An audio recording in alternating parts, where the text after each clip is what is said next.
Olá, prezados alunos. Sejam mais uma vez bem-vindos à disciplina de Fisiologia. E hoje vamos dar continuidade a mais um conteúdo do sistema nervoso. Hoje, em especial, vamos ver a fisiologia dos receptores sensoriais e a transmissão da informação sensorial. Na aula anterior, a gente estudou um pouco sobre a membrana desses receptores, e esses receptores, que na aula de hoje a gente vai falar deles como receptores celulares. Na membrana desses receptores, a gente também tinha moléculas pequenas chamadas de canais transportadores, e alguns eram canais receptores também. Só que aqueles receptores são receptores moleculares, são proteínas, e hoje a gente vai falar de células. Células que têm a capacidade de captar estímulos do meio ambiente. Então, hoje vamos estudar receptores do sistema nervoso, são células do sistema nervoso, e vamos ver como é que elas funcionam. E isso aqui não é importante agora. E vamos ver então os receptores do sistema nervoso. Vamos ver suas características e a sua classificação.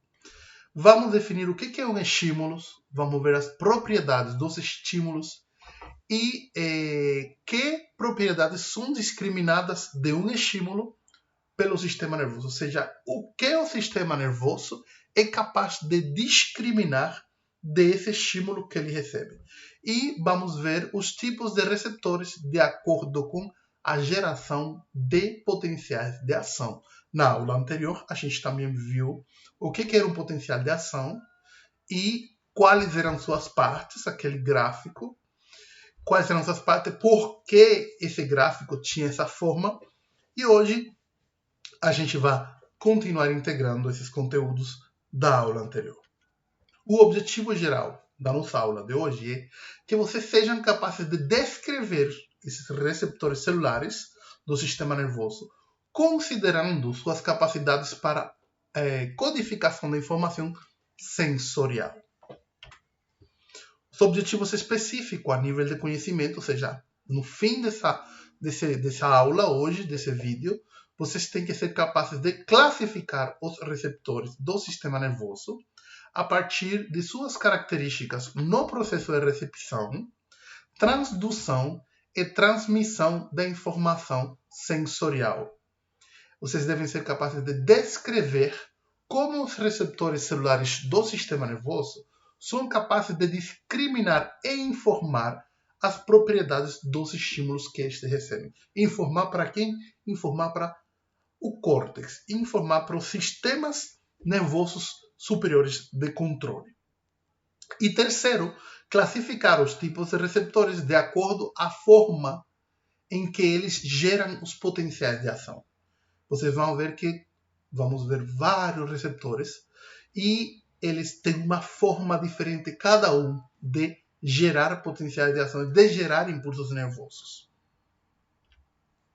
A bibliografia é a bibliografia básica da disciplina, que a gente vem trabalhando desde a primeira aula e que usaremos todo o tempo. Essas três versões aqui são do Guyton, 11ª edição, 12ª edição, 13ª edição. Qualquer das três edições é suficiente para a nossa disciplina. O livro de Fisiologia, da doutora Margarita Aires, e o Bernian Levy, também de Fisiologia. O conteúdo de hoje ele vai estar no Guyton, na 12ª edição, no capítulo 46, Receptores sensoriais e circuitos neuronais para o processamento das informações. Então, vamos entrar aos receptores do sistema nervoso e vamos começar pelos neurônios sensoriais primários. Primeiro tipo de receptores que a gente vai estudar hoje são os neurônios sensoriais primários. O que é um receptor, então? Já tinha dado Já tinha dado um pouquinho de informação do que é um receptor quando eu comecei a falar nessa aula de hoje, não? Um receptor é uma célula do sistema nervoso encarregada de captar os estímulos e de informar ao sistema nervoso central, medula e encéfalo, das propriedades destes estímulos. É uma célula do sistema nervoso encarregada de captar os estímulos e informar ao sistema nervoso central das propriedades desse estímulo. E quais são essas 4 propriedades? Importante vocês saberem quais são essas 4 propriedades. Por que é importante? Porque uma das perguntas que pode sair na prova pode ser: explique como um receptor ou como um sistema nervoso é capaz de identificar a qualidade de um estímulo, ou como o sistema nervoso sabe da duração de um estímulo, quando o estímulo começa e quando o estímulo termina, ou a localização, em que parte do corpo foi, ou a intensidade, que tão forte foi esse estímulo. O que é um estímulo? Eu acho que eu já falei para vocês na aula anterior o que é um estímulo, ou como se define fisiologicamente um estímulo. Um estímulo é uma variação energética do meio. Uma variação energética do meio. Quando aumenta ou diminui a temperatura, está variando a energia em relação ao meio no qual eu estou incorporado. Certo? Então, um estímulo é uma variação energética do meio, onde se encontra aquele organismo. Vamos falar, então, das principais características que devem ter, ou que possuem, na verdade, os receptores celulares do sistema nervoso. A primeira característica é a sensibilidade. Eles são capazes de detectar variações mínimas de energia.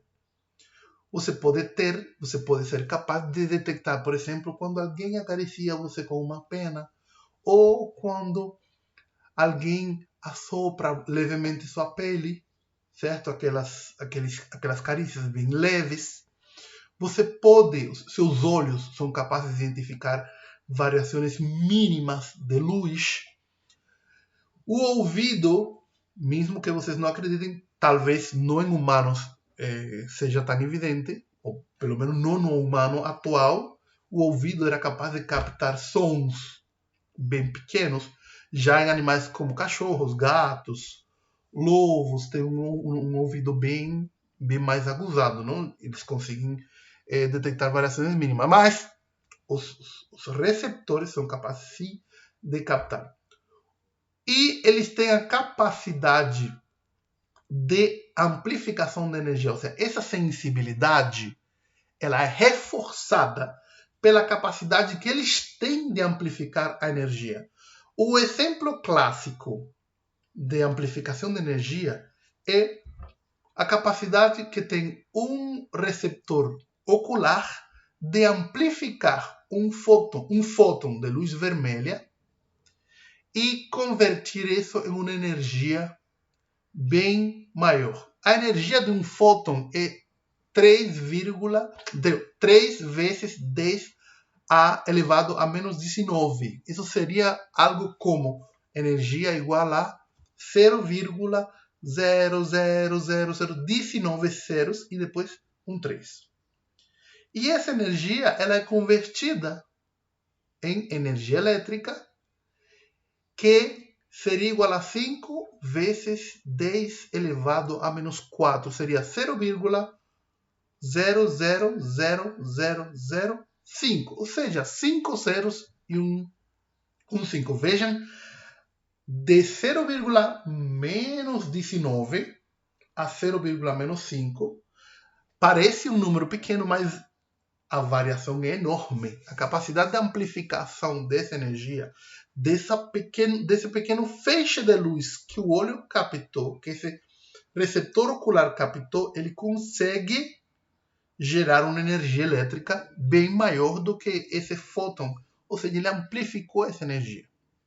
A outra característica dos receptores é a especificidade. Cada receptor se especializa em detectar um tipo específico de variação energética, ou seja, cada receptor ele é especializado, específico para um tipo de estímulo. Nisso consiste a especificidade. Eu tenho um receptor para frio, um receptor para calor, um receptor para luz, certo? Um receptor para o tato, inclusive para tato grosso, receptor para tato fino, receptores para vibração. Então, cada receptor ele é especializado. Embora eles possam ser capazes de detectar algum outro tipo de estímulo, que nesse caso, esse estímulo deverá ser bem maior. E o caso, o exemplo clássico, é um soco, é um olho. Quando socam o olho de uma pessoa, o olho ele não foi feito para receber como estímulo um golpe ou um estímulo mecânico. Ele foi feito para receber um feixe de luz, fótons.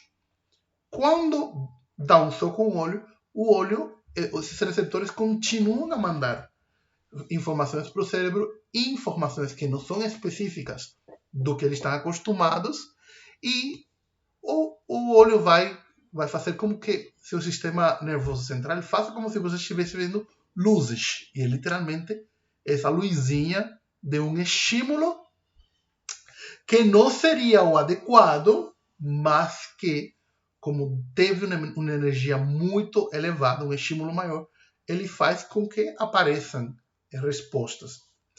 Então, daí que surge o conceito de estímulo adequado. Um estímulo adequado para cada receptor. Cada receptor tem seu tipo de estímulo adequado. E o estímulo adequado se conceptualiza, se define como o estímulo adequado para o qual o receptor apresenta uma máxima sensibilidade. Um receptor luminoso ele tem sua máxima sensibilidade para um fóton, para a luz. Ele pode responder a um soco? Pode, mas ele não tem uma máxima sensibilidade para soco. Certo? E vamos ver as 5 principais formas de se classificarem os receptores. A partir do tipo de energia que eles traduzem, vai ser o tipo de membrana que eles possuem. O que é transduzir? Toda energia, ou todo tipo de energia que eles recebem, ela tem que ser convertida em energia elétrica. O sistema nervoso, ele é como se fosse uma caixa elétrica de um prédio ou uma caixa de controle de um rack de telefonia. Ele é uma caixa elétrica. Então, quando a gente faz uma ligação telefônica, a gente emite uma voz e essa caixinha de som, esse microfonezinho que o telefone possui, ele transduz a energia mecânica da onda mecânica da voz e converte em um sinal elétrico. E a mesma coisa fazem os receptores de nosso organismo, dos organismos. Então, temos os quimiorreceptores. Os quimiorreceptores, eles possuem uma membrana quimioexcitável. Eles vão ser excitados por substâncias químicas.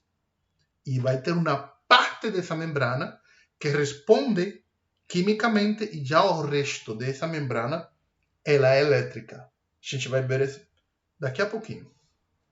Temos os mecanorreceptores, que esses são mais fáceis, são mais fáceis de compreender. Um mecanorreceptor ele é ativado por um toque, uma força mecânica ou uma onda mecânica produzida pelo som, por exemplo. O som é uma onda mecânica. E essa membrana é mecanoexcitável. A primeira parte, a parte sensorial desse receptor, é mecano-excitável, responde a estímulos mecânicos. Já o resto da membrana é elétrico. Temos os eletroreceptores, que a membrana é eletroexcitável, responde na questão elétrica. Então, ele não transduz muito. Ele vai ter uma membrana eletroexcitável que ele vai fazer com que o resto da membrana se ative, mas o tipo de energia elétrica continua elétrica. Temos os fotorreceptores, que, como o nome fala, possuem uma membrana fotoexcitável. Nesse caso, a gente tem as células do olho, sim, que conseguem converter a energia luminosa dos fótons da luz em eletricidade. E os termorreceptores, que possuem membrana termoexcitável. É só aproximar algo quente deles ou aproximar algo gelado deles e eles vão responder. Qual é a resposta? Essa parte sensorial da membrana vai emitir, então vai provocar um desequilíbrio naqueles íons da membrana e vai provocar um impulso ou um potencial de ação que se vai propagar ao longo daquela membrana desse receptor. Também existe outro tipo de classificação para os receptores. A classificação que a gente acabou de ver vai ser a partir do tipo de energia que transduzem e o tipo de membrana que possuem. Ou seja, na verdade, o tipo de energia que eles transduzem vai depender do tipo de membrana que eles possuem. A próxima classificação é segundo o tipo de conexões que eles possuem com o sistema nervoso central. Temos dois tipos de receptores que se classificam segundo o tipo de conexão com o sistema nervoso central. Temos os receptores primários, que eles realizam o processo de detecção e transdução do estímulo, ocorre na mesma célula que conduz a informação. Ou seja, o processo de detecção e de transdução do estímulo ocorre na mesma célula que conduz a informação. Qual a informação? Trens de potenciais de ação. Trens de impulsos nervosos que vão até o sistema nervoso. E temos os receptores secundários, no qual os processos de detecção e transdução do estímulo ocorrem em uma célula e a transmissão até o sistema nervoso central acontece através de outras células. Estes são considerados os receptores mais evoluídos. Os receptores secundários são considerados os receptores mais evoluídos. Eles têm uma célula capaz de detectar unida a outra célula que é a que vai fazer a transmissão. A primeira detecta e transduz, e a segunda é quem transmite. E essa conexão entre uma célula e outra, como se chama? Que a gente viu no final da aula passada. Alguém lembra? Essa conexão é a sinapse. A sinapse, que pode ser elétrica ou pode ser química. E lembrem que é muito importante estudar os passos em que a sinapse acontece, certo? Vamos então ver alguns exemplos. Vamos ver aqui. Receptores primários. As terminações dendríticas podem ser livres. Vocês lembram quando a gente estudou a estrutura do neurônio? Que a gente viu que as dendritas ou os dendritos são os encarregados de recepcionar os estímulos? Pois esses dendritos ou terminações dendríticas podem ser livres. Ou também podem estar associadas a corpúsculos ou cápsulas de tecido conectivo, ou simplesmente podem se modificar em velocidades, inervando o efetor. E a gente vai ver isso agora. Um receptor primário, ele é uma única célula. Ele é uma única célula, no qual uma parte da sua membrana está especializada. Está especializada em quê? Em um dos 5 principais estímulos que a gente viu nesse quadro daqui. Quimiorreceptores, mecanorreceptores, eletroreceptores, fotorreceptores ou termorreceptores. Então, esse pedacinho daqui, ele poderia ser uma membrana quimioexcitável, uma membrana mecanoexcitável, uma membrana fotoexcitável, uma membrana termoexcitável ou simplesmente uma membrana eletroexcitável. Isso que está aqui é potencial receptor. É um tipo de potencial elétrico que se gera aqui, que é um potencial local, e esse potencial local vai produzir uma instabilidade na membrana, vai provocar uma despolarização da membrana que induz a formação de um potencial de ação. E o que é o potencial de ação? O potencial de ação é um impulso nervoso. E esse potencial de ação ele vai se propagar ao longo dessa mesma célula, que ela mesma vai chegar até o sistema nervoso central. Ou seja, ela mesma, mesmo que na periferia, ela mesma vai recepcionar o estímulo, ela vai transduzir o estímulo e ela vai conduzir o estímulo até a medula, e da medula pode, logicamente, subir até o córtex cerebral lá em cima, no encéfalo. E isso aqui é o que está uma amplificação de um receptor primário, está no livro, é uma amplificação de um receptor primário. Vejam que essa primeira parte do receptor primário, ela pode estar nua. Nua significa que ela não tem essas bainhas de mielina azul.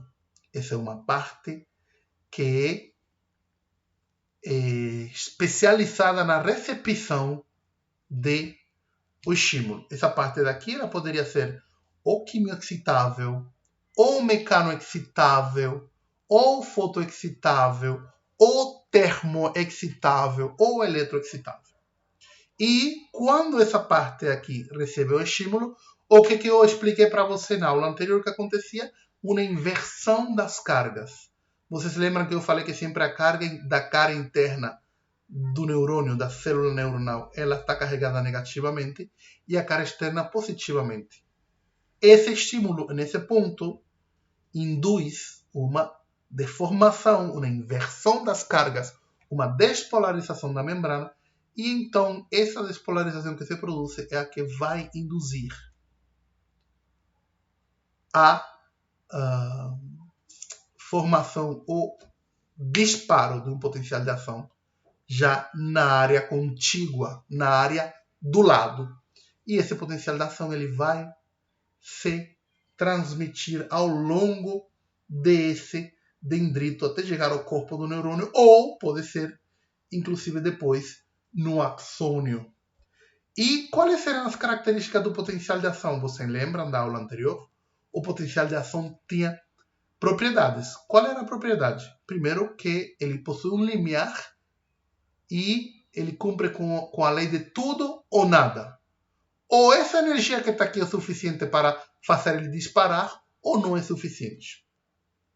Segundo, ele se propaga ao longo do axônio ou ao longo dos dendritos. Ele se propaga. Ele tem um período de latência. Período de latência é o tempo que demora de chegar desde um primeiro ponto até um segundo ponto. E que tinha período refratário. Lembram o período refratário? O período refratário era aquele período onde você, mesmo que estimulando novamente, ele não ia acontecer. Temos o refratário absoluto e o relativo. E aqui temos alguns exemplos de receptores primários. Esses receptores primários, muitos deles, a maioria estão na pele. Tem outros que, logicamente, fazem parte das nossas vísceras, receptores primários viscerais, e esses daqui são receptores primários especializados. Essas aqui são terminações nervosas livres, e as terminações nervosas livres, elas quase sempre são transmissoras de dor. E alguém lembra porque era importante que houvesse terminações nervosas livres para a transmissão da dor? Que as terminações nervosas livres, elas conduzem a informação um pouco mais devagar, vai lento, vai devagar até o sistema nervoso central. E assim a dor é um pouco mais suportável, porque se fosse mais eficiente, ou essa transmissão seria mais insuportável à dor. Temos o corpúsculo de Pacini, que ele está na pele. Ele é especializado em tato e pressão.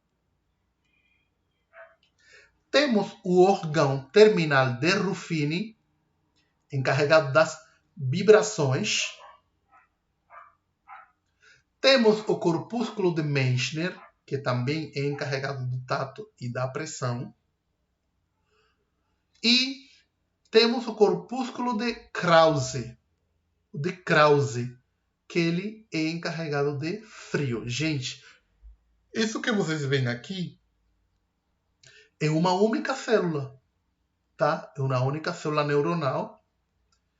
E isso aqui é tecido conectivo especializado em formar esses corpúsculos e esses órgãos, certo? Aqui as terminações nervosas livres embaixo da derme e epiderme, tá? Embaixo da derme e da epiderme. E como estudo dirigido para vocês, eu quero que vocês façam um quadro, uma tabela, com as características e funções de cada tipo de receptor primário modificado. Eu vou colocar na tarefa no SIGA para vocês subirem e colocarem esse estudo dirigido. Esse conteúdo está no livro, naquele capítulo que eu falei no início do livro, acho que é capítulo 46, e tem esses 9 tipos de receptores primários do sistema nervoso central, das sensores somestésicos do sistema nervoso central. Então, pode já começar a estudar cada um dos receptores, características dele. Eu quero característica, localização desses receptores, tá?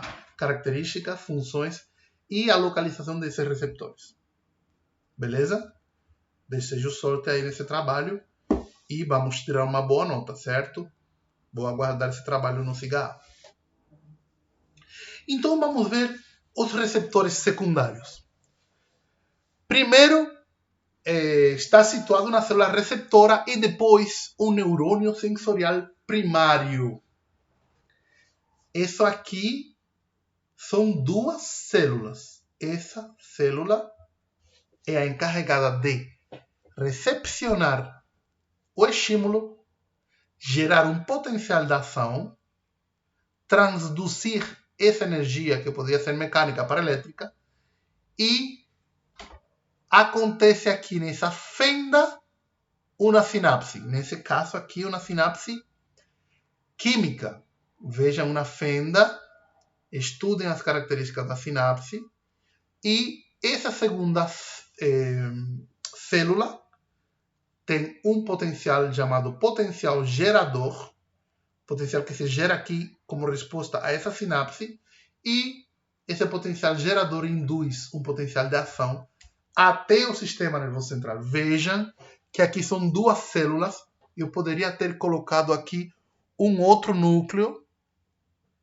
Eu vou aperfeiçoar esse slide aqui, colocar um outro núcleo e mais mitocôndrias para mostrar que essa aqui é uma outra célula. Essa primeira é uma célula e essa é uma segunda célula. Uma célula, ela capta o estímulo, recepciona o estímulo, ela transduz o estímulo, porém não é ela que chega até o sistema nervoso central para levar esse impulso elétrico, sino que é uma segunda célula que eleva esse impulso elétrico, esse potencial de ação, esse impulso nervoso até o sistema nervoso central.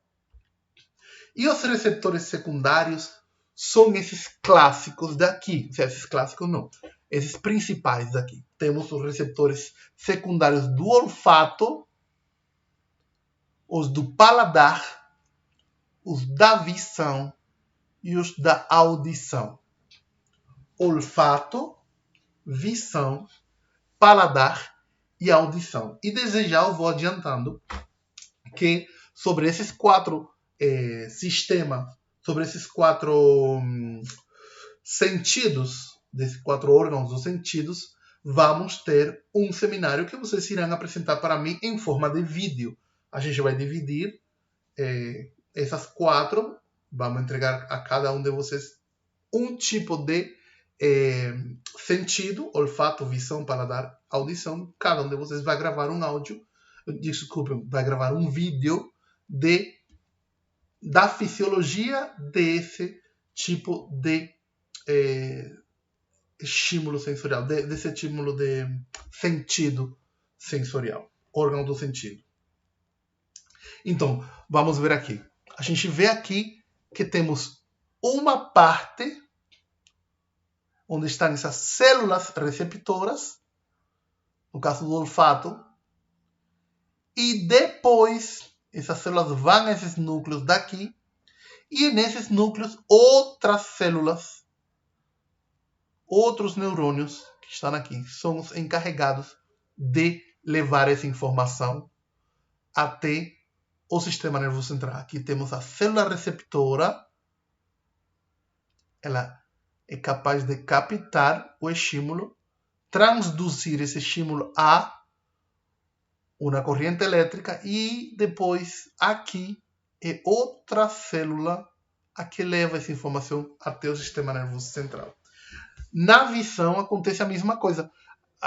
Desde já vou falando que a visão é invertida. O receptor fica do lado de trás, mais colado atrás do olho. Sim? Aqui está o receptor da luz. A luz tem que atravessar, além das membranas do olho, tem que atravessar as células que conduzem a informação. E por último é que eles chegam até as células capazes de converter a energia de fótons, a energia elétrica, a energia luminosa, em energia elétrica. Os receptores daqui, eles captam a luz, convertem essa energia em eletricidade e levam a outras células intermediárias. E essas células são as que se conectam, então, com as células que têm a função de levar até o sistema nervoso central, lá no cérebro, essa informação. A mesma coisa acontece com os receptores gustativos. Tem receptores especializados em gosto salgado, azedo, amargo, doce e aquele sabor do glutamato, que foi mais um sabor que foi identificado mais recentemente. E no caso da audição acontece a mesma coisa. O som vai provocar uma onda que movimenta uma membrana, e nessa membrana estão as células auditivas. Essas células auditivas, elas convertem essa energia mecânica da onda mecânica em elétrica e transferem, está em contato com outras células, que essas outras células são as que levam a informação para o sistema nervoso central. Então, essa é a principal diferença entre um receptor primário e um receptor secundário.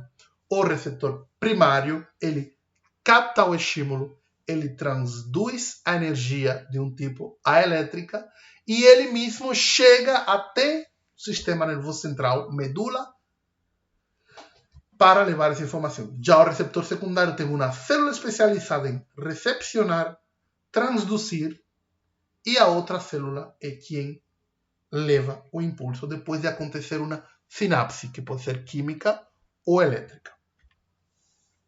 Vamos falar então de uma das características dos receptores, e é uma característica importantíssima. Por quê? Nós precisamos saber quanto tempo dura um estímulo sobre a gente.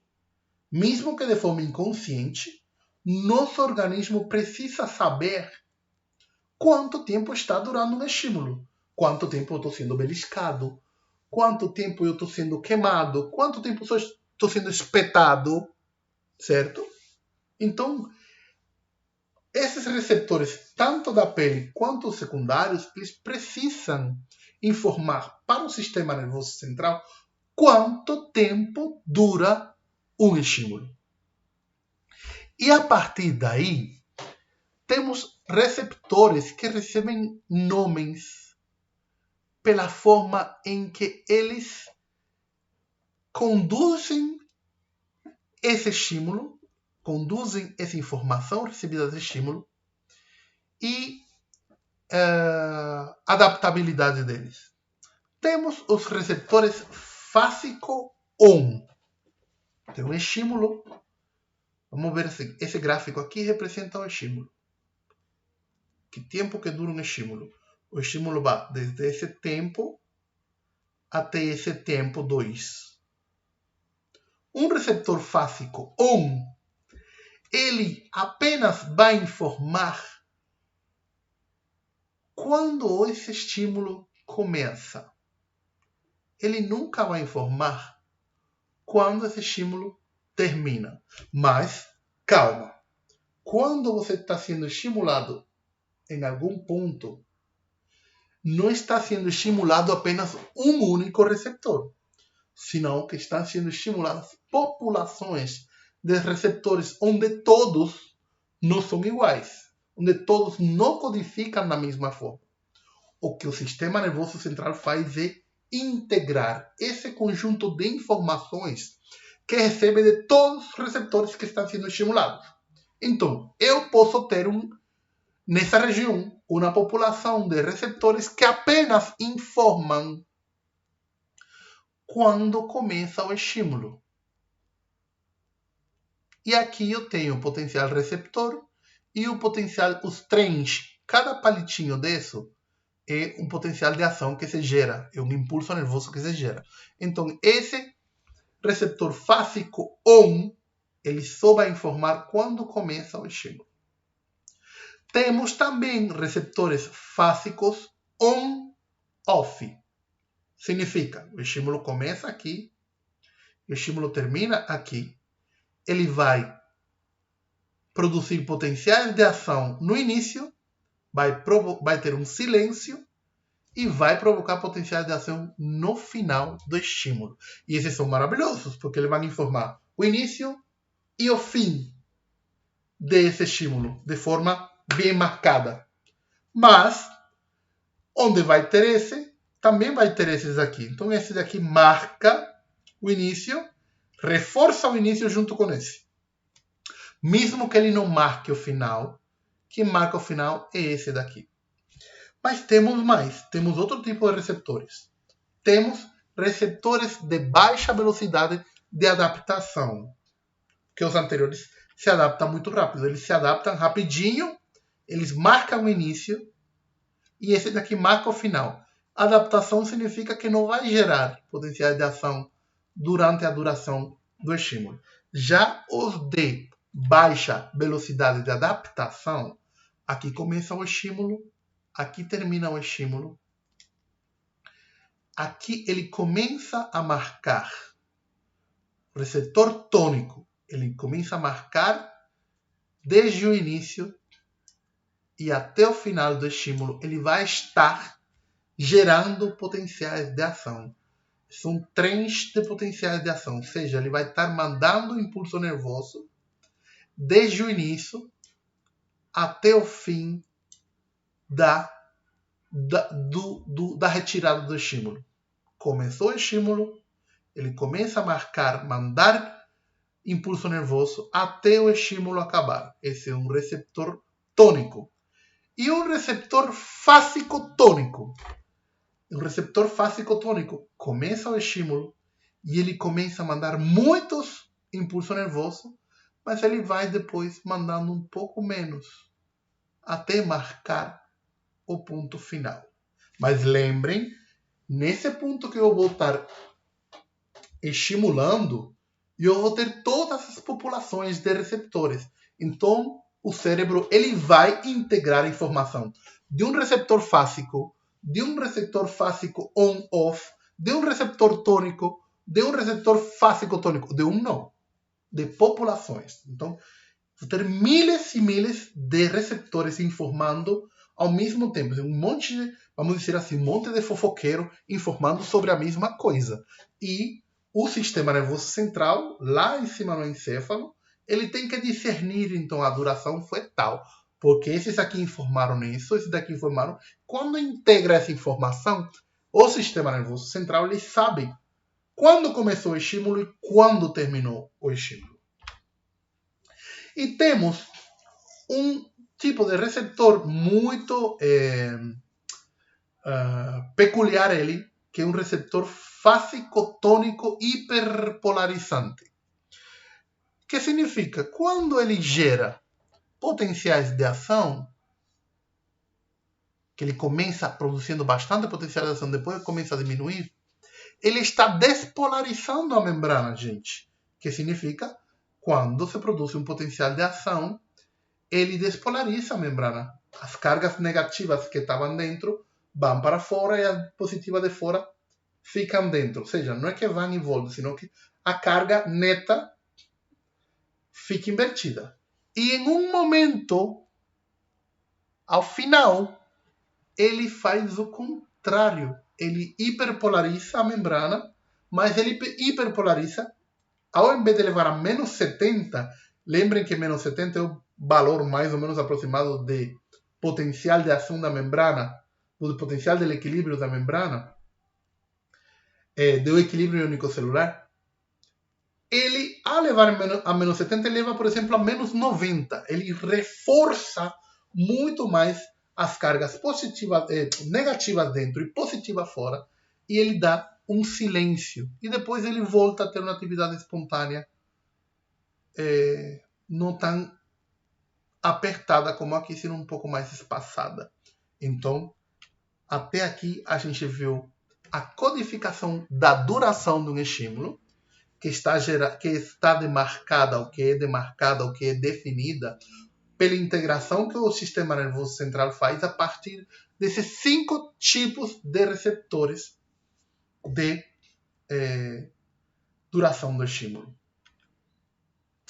Agora, localização da informação. E esse bicho aqui, esse boneco que vemos aqui feio, que se chama homúnculo sensitivo de Penfield, ele o que representa, na verdade, é no cérebro quais são as partes do corpo mais representadas.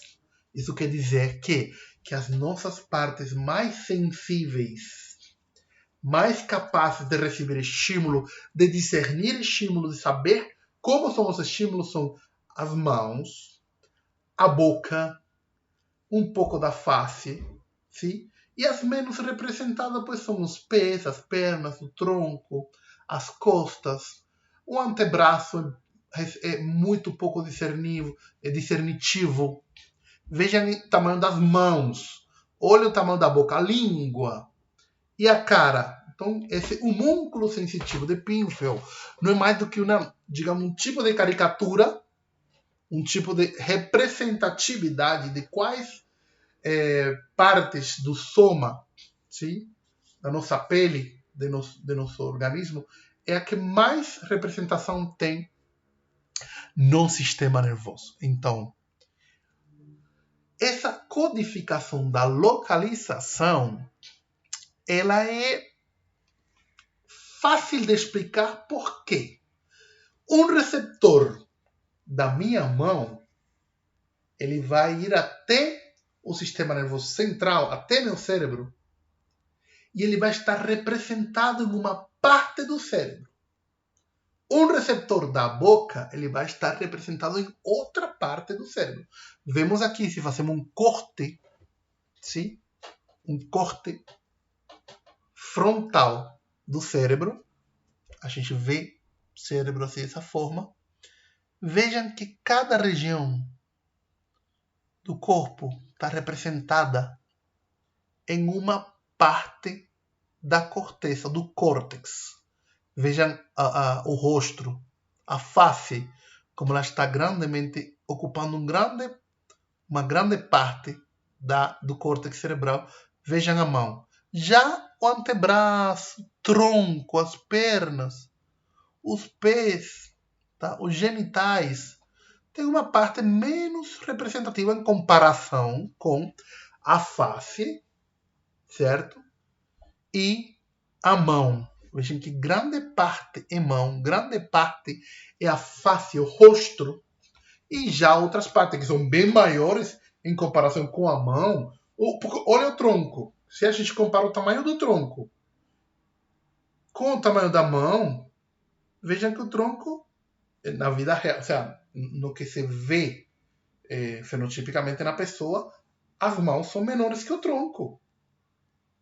Só que isso não é o que acontece na representação fisiológica, na representação topográfica dentro do sistema nervoso central. Ou seja, cada receptor que tem uma localização topográfica na periferia tem uma localização topográfica específica no córtex. Um receptor da mão, ele vai ter uma zona, uma região de processamento no córtex que fica diferente a de outra região. Inclusive, quando eu estimulo um dedo, esse daqui e esse daqui, cada um deles tem uma região diferente também no cérebro. Ou seja, cada minúscula parte do seu organismo vai ter uma parte representando ele lá na corteza. É como se eu espeto aqui, lá na corteza vai se iluminar um pontinho. Se eu espeto esse outro dedo, vai se iluminar outro pontinho. Se eu espeto o tronco, vai se iluminar outro pontinho bem longe daqueles da mão. Ou vai ter uma localização completamente diferente. Ou seja, a localização de cada uma das nossas partes do organismo, ela está representada no córtex cerebral em um lugar diferente. Certo? Então, essas são de onde eu tirei as figuras para a aula de hoje. E, desde já, muito obrigado por terem assistido a nossa aula de hoje. Lembrem de fazer o estudo independente, que é para postar no SIGA. Lembrem de retomar o estudo principalmente da sinapse. E a gente se encontra, então, na nossa próxima aula. Um grande abraço a todos e bons estudos.